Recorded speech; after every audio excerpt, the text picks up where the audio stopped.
Good morning, and thank you for joining the Hiremii Limited Investor Briefing. My name is Jane Morgan, and today we are joined by Hiremii's Managing Director and CEO, Andrew Hornby, who'll be providing a company update and engaging in a Q&A session. So to ask a question throughout today's webinar, please use the Q&A function, which can be found at the bottom of your screen. Andrew, I'll hand over to you.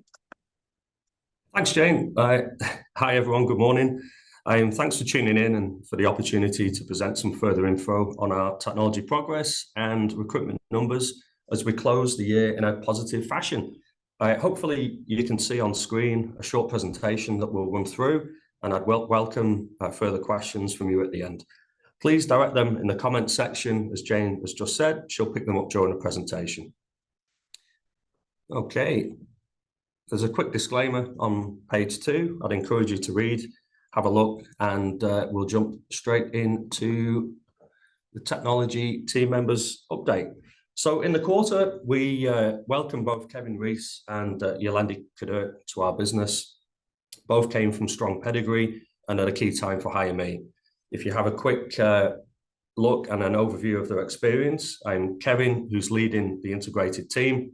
He's got 20 years plus experience in technology and software, with roles including CEO, CCO, and head of growth. Importantly, he played a key central role in growing a VC-backed SaaS company from Series A to exit, setting up the full go-to-market strategy, positioning, value proposition, and managing sales, product, and development. So he's a super experienced guy. Yolandi, head of sales, she spent over a decade working with SaaS tech startups, focused specifically on go-to-market strategy and execution. Notably, Yolandi was involved in the sales function in the very early stages for a number of years in one of Perth's technology success stories, Health Engine. I'm sure most of you have heard of Health Engine. Yolandi brings a wealth of experience in sales and marketing, process and strategy, and will certainly help inform a path forward in commercialization for Hiremii. So there were two main factors for making the appointments and making them at the time we did. Firstly, we'd focused a significant amount of time over the past 12 months on product development, specifically our own proprietary knowledge graph that powers Shortlist and its implementation into a product. We needed the team to pivot from development into production and commercialization, which requires a change in skills and change in culture. The other was to bring a more general leadership lens to the team. So whilst Yolandi focuses on sales and commercialization, Kevin's focus is looking further ahead, bringing our product suite to life and looking at our strategic opportunities for the organization, specifically in the fast-changing generative AI and machine learning space. Now, where are we today, and what have the team been doing since they started with us?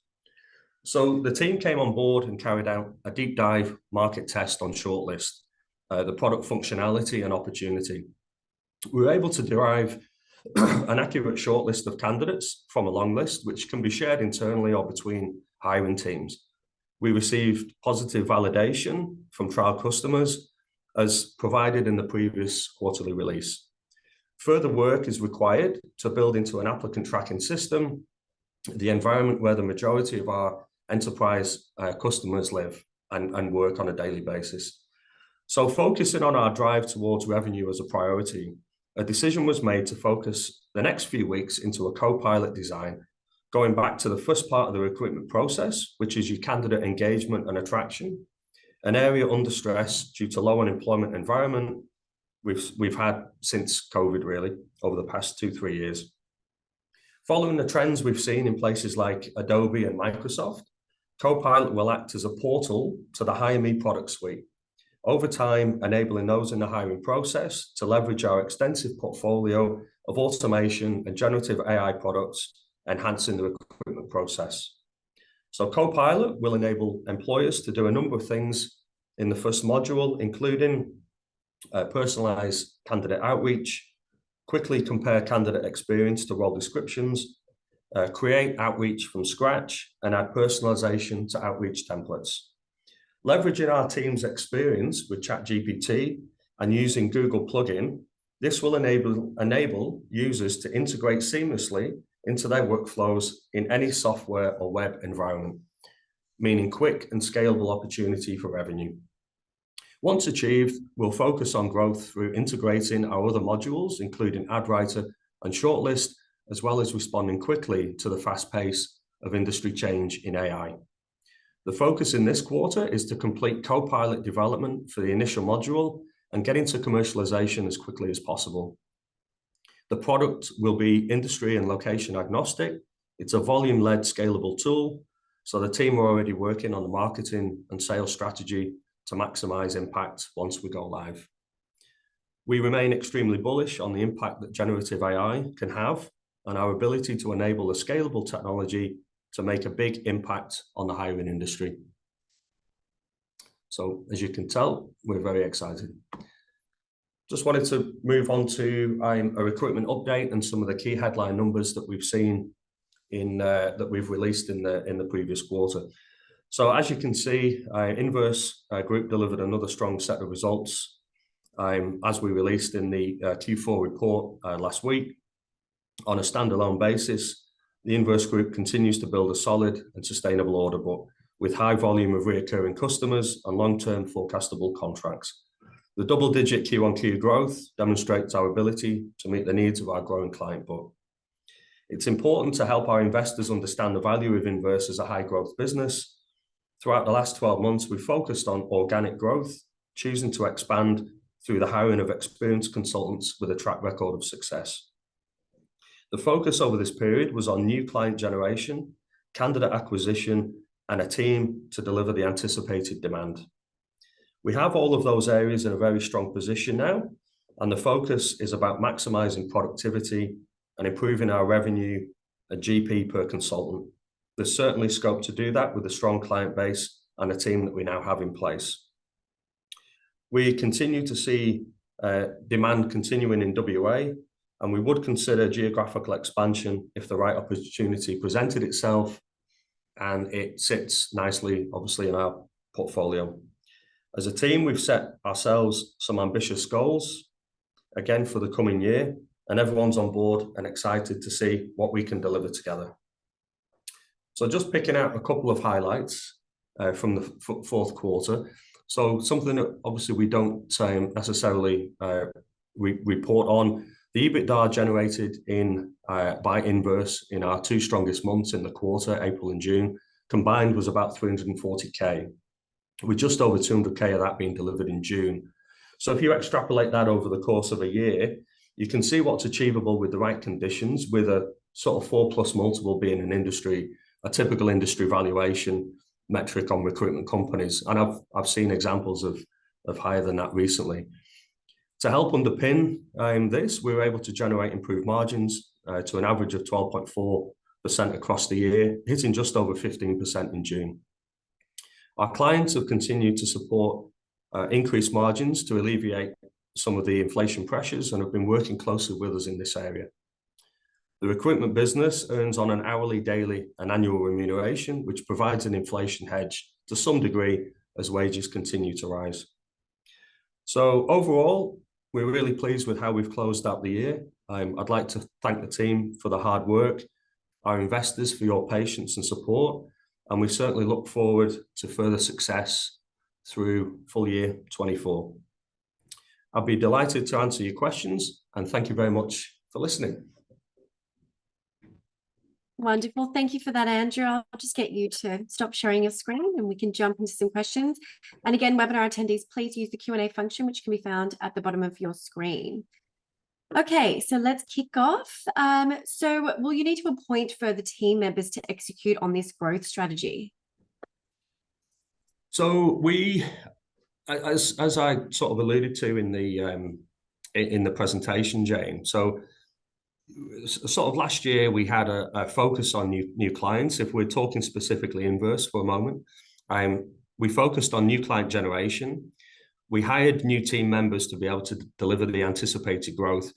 And also as a sort of younger growth business, the focus is on candidate acquisition, because that's really the important thing for the market at the moment. Everyone's candidate short because unemployment is at a historic low. In terms of recruitment, it takes some time to sort of work through and really get that productivity. And just to give you a typical example for people to understand is, I've seen really good privately owned, success stories where you've got 15 people in a business delivering 150 million top line. So you can see the sort of productivity that you can build over time. Last year was really about investing in new people. We'd like to see that mature and cash cow a little bit over the next sort of 12 months. So the idea is that all of our recruiters that we have, we generate an increased GP. We're getting further revenue sources from those companies as well.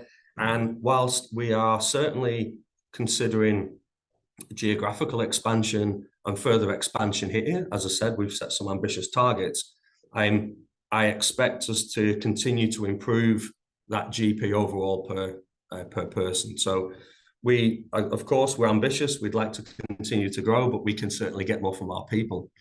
Now, focused on the technology side of our business, at the moment, we are working with third-party consultants who support us, and we've got very good long-term relationships there.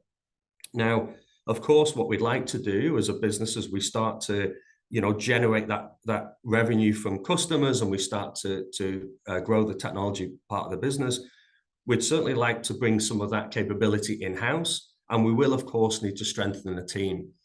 The idea is that we look to the top line, so with Kevin and Yolandi specifically changing the mindset of our technology team from development in-house to customer-led and into commercialization. Once we start to achieve that, we'll need customer success. We'll need in-house developers to be able to react quickly to what we're doing. So just yesterday, I was looking at an office space that's could house double the team, combined team that what we have today. So certainly, as I've said before, we are ambitious.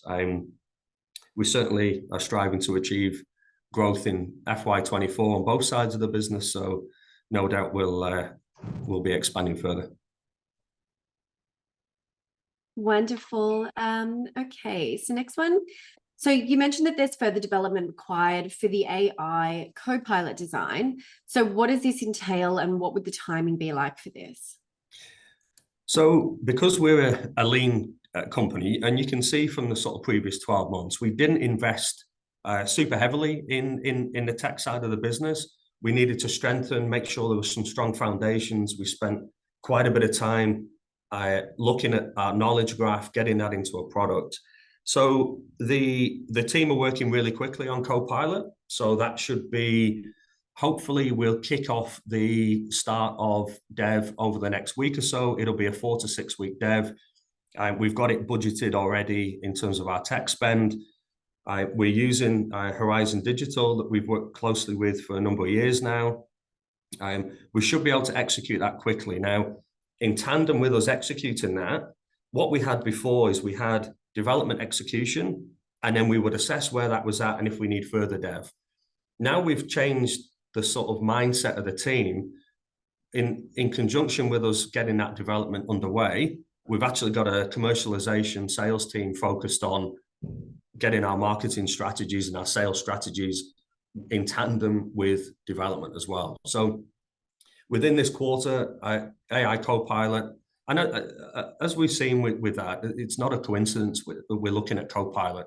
Essentially, we're building something that's going to be a tool, a partner, a co-pilot to recruitment and hiring people to be able to execute processes a lot quicker. So that'll happen quickly. It'll happen this quarter, and then we'll be in the market with it quite aggressively, before the end of the quarter. So, yeah.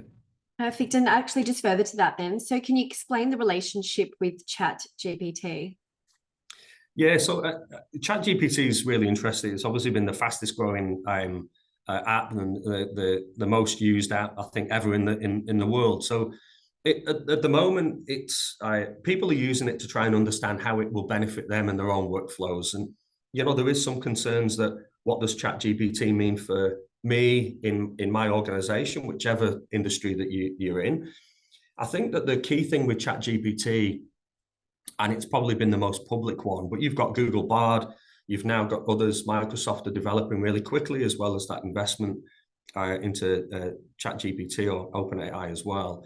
It's really about understanding how your GPT to leverage it to assist you. So the team here, we all have used it extensively. We've had experience building it and using it with AdWriter, for example, and I think that'll really benefit us as we go forward. The team are, I think, experts in navigating and using ChatGPT, and the idea is we're obviously building specific use cases for recruitment and hiring people, which hasn't necessarily been done with ChatGPT. So we're going to enhance that by integrating closely. So it's going to be a key usable tool for sure. Brilliant. And so you mentioned that the product and technology is sector agnostic. So do you have a specific business development team that are focusing on different sectors? We're not focusing on different sectors at the moment. We're focusing on, I guess, on industries that have a challenge around hiring, industries that give us an opportunity where it's probably more of a high volume based recruitment need. Now, the two main focuses, you've got external recruitment companies, similar to Inverse, I guess to some degree, that support organizations and their hiring, and then you've got internal hiring teams. So the work that we're doing at the moment we're basically talking to both parties, and we're building a tool that will help both parties enhance and improve their recruitment process. So the reason why we're choosing to build it within a sort of Google plugin environment, for example, is so if you're working in an ATS, or you're working in a CRM, or you're working in LinkedIn, for example, and sorry, just to clarify, an ATS, an applicant tracking system, which the majority of internal and external recruitment companies use, no matter what you're doing in that sort of environment, we obviously have a tool that's agnostic to that as well. So we should be catching more opportunities. Brilliant. That kind of leads me to the next question. So can you provide some insights into the recent contracts that were won throughout the June quarter? So in the June quarter, where the contracts that we picked up, mainly new contracts within the Inverse group, for example, were predominantly around large engineering, new energy companies. There's obviously a big challenge around existing, fossil fuel and existing power generation providers who are looking at adapting their own business models, particularly with the large miners as well, who are looking at electrification. So, what I'll say, and I've said before, and I've provided some guidance on this in quarters, in the recruitment space, if you're a large organization that is looking at new energy projects, mine site upgrades, new oil and gas projects, you're probably having it designed, you're having a concept developed, or you're having an upgrade or a greenfields project, and we're probably supporting at least some part of the majority of those things through the work that we have, predominantly with the engineering and consultancy companies. On the other side of the business in the technology space, so look, we're obviously talking to a whole suite of organizations, from large multinationals, from government-based organizations to small SMEs, who I think have a real opportunity. We're looking at external recruitment companies, and we're looking at internal teams as well. So, as I said, we're looking at progressing in an industry and sort of actionable agnostic space, which should give us some good opportunity to talk, I guess, further on those contracts and when they're sort of awarded, and probably a little bit more in the coming weeks on our approach to market in that space as well. Thank you. I'm jumping around a little bit here, but okay, so you talked about expanding geographically. I think this webinar attendee is just asking if that's internationally or across Australia. So again, looking at Hiremii technology, so we have been doing some early groundworks in the UK and in the US. Just because we see those areas as being, I guess, similar conditions, probably a little bit further advanced in their use of technology. So it's good to have a market awareness in those sort of locations. As we said, industry agnostic. We want this to be a tool that helps people hire, whether you're sat in the Middle East, in Africa, in Asia, or in Europe or the Americas. So we've been doing some good groundwork in that sort of space. If I flick over to the recruitment part of the business and Inverse, so look, obviously we've talked about the industry focus that we have. So there's certain areas that complement that. Northern Territories is one. You've got South Australia, which has a Santos and Beach Energy, two of our clients. Probably Queensland offers one of the best opportunities for geographical expansion with Inverse. Look, we do see a really good opportunity to continue expanding the business here in WA.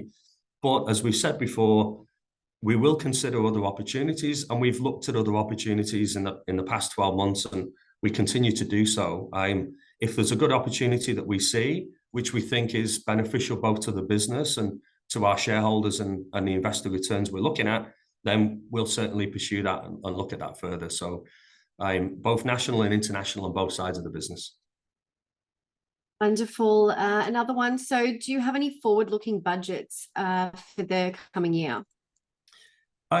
Yeah, look, I think if you look at where we've come from in the past 12 months, I was pleased with the performance that we put out to market. I was pleased with the way that we closed the business in Inverse. We are an ambitious team. When I hired the chap who looks after the recruitment business now, he took his last company from 100 or so contractors to about 450.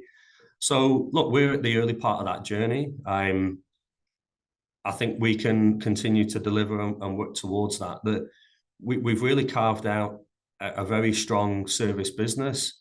I think that even if there was a downturn down the track, I think the quality of our service will really shine through. And I think we've got a really good history. So I'm not necessarily going to provide a forecast other than to say we are an ambitious business. We do want to continue to grow. We've set some ambitious goals in the team here. They're stretch goals. We love to hit those targets, and we'll continue to do so. Obviously, the optionality on the revenue is that we are really aggressively focused on meeting revenue as quick as we can in Hiremii technology. Obviously, it's a SaaS business. It's a SaaS approach that we're taking, which should give us those higher margins. And I think that will complement our revenue generation over the next 12 months. And it'll be interesting to see the dynamic and how that starts to work together. So yeah, keep an eye out. Thank you, Andrew. Another one. So can you comment on the timeline to commercializing the AI side of the business? One perhaps you might not be able to get into, but when do you expect initial revenues and material revenues to come through?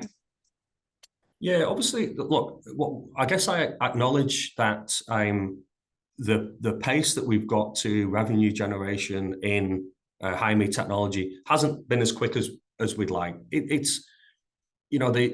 We have a small team. We've grown that team. We've now got commercialization focus. I wanted to start the presentation by providing a bit of information on Kevin and Yolandi, our two newest team members, because hopefully people can see that we've hired quality people that have been there and done that and achieved SaaS revenue. Health Engine was a success story. Kevin's capability of leading a technology team from Series A to exit, for example. So we're putting the right building blocks in place. The Copilot design and development will be finished in this quarter. We'll be focusing on shortlist further development into an ATS environment. At the moment, a user has to come into our product, use it, export that into their product. We're looking at how do we make that a quicker, more efficient process.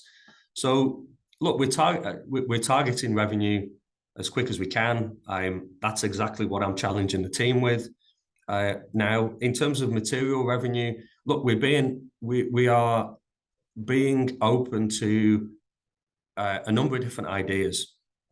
The team are SaaS market experts, which is volume scalable revenue, which is, as we said, sector agnostic. There are individual opportunities in enterprise customers where we have an opportunity to consult and build something bespoke for them. Now, that's not a scalable solution, but it does provide us with an opportunity maybe to get an early revenue quickly. The only thing with that is it sucks in your time, it sucks in your capability, and you're doing it for one client. So, we're looking for a scalable business here that we can put the right foundations in place now that gives us local, national, and overseas expansion opportunities. So I'm confident that we've got the right team to deliver on that. Thank you, Andrew. There's quite a few comments just in regards to the lower valuation of the business. I think I'll even just kick off with, we've got a really strategic IR and PR plan to get Andrew and the business out there into new investor eyeballs. So watch this space on that. Andrew, I don't know if you want to comment any further on that. Yeah, look, it's we've got two parts to our business. One is one is a traditional high quality recruitment business, and it's undervalued. Personally, I believe it's undervalued. That's why I wanted to sort of pick out a bit of the sort of EBITDA numbers as a what is possible now. As we said, over the past 12 months, we've been looking at adding new customers, new recruiters. So as you do that, you're not sort of having the benefit of legacy, strong team in place, large contracts with clients. We're just in the earlier phase with that, but we've probably got a very enviable customer base at the moment. And I'm sure if somebody from overseas was looking at coming into WA and getting a solid footprint in the resources and energy space, we'd probably look like a really interesting proposition. I think if you look ahead at the year ahead, as I've said, the demand that we see continues. I'm continuously talking to our customer base and asking, how do you see it? What's your look ahead? And everyone's coming and saying, Andy, it's looking good. WA's going to be strong for some time, so we're confident to back that. And these are large multinationals with lots of diversity in their portfolios themselves. Obviously, we're in the AI space. The generative AI space has probably been the hottest space that I think I've seen since lithium had a fantastic run in some of those sort of rare earths. So there's going to be winners and there's going to be losers. We'd like to think that in bringing it to recruitment, there's a whole huge industry and a big opportunity for startup players like us to find our feet and find our niche and really find what's possible. So I think at the moment, the market doesn't necessarily value the recruitment business, right? And it's not valuing the opportunity that we have in AI. So, we've got to continue to deliver on those targets that we're setting ourselves. But I think we're certainly undervalued as what I believe we should be. Thanks, Andrew. I think just finally, perhaps we can just provide some insight on what investors can look forward to over the next 3 to 6 months. So yeah, over the next 3 to 6 months. So look, one of the areas that we'll be looking at doing now is to make sure that we're updating the market with technology progress and keeping people a bit more aware of what we're doing. I hope that our investors sort of appreciate that as a small but highly efficient operational business, we're all hands on deck. And I think I've sort of took the approach of let's continue to try and deliver for our investors so that they can see at the end of every quarter that there's progress being made, and we're being careful about how we spend the money and things like that. So getting more ambitious, having a commercialization and revenue focused team, I think will give us more things to say. And hopefully over the next 3 to 6 months, we can continue to demonstrate to the market we've got a strong underlying recruitment business, but what we can show is we're making progress and we're breaking through on the AI technology side of the business too. So I certainly look forward to updating the market and some of the opportunities that we can talk about in hopefully the near future. Wonderful. Well, thank you all for your time today. If we've missed any of your questions, please feel free to reach out by the contact details, which can be found at the bottom of our ASX releases. But Andrew, thanks again, and thank you all. Thank you, Jane, and thanks again to our investors for your patient support. And feel free to shoot any questions, any further information you'd like. I'm always contactable, so please feel free to get in touch. Thanks so much.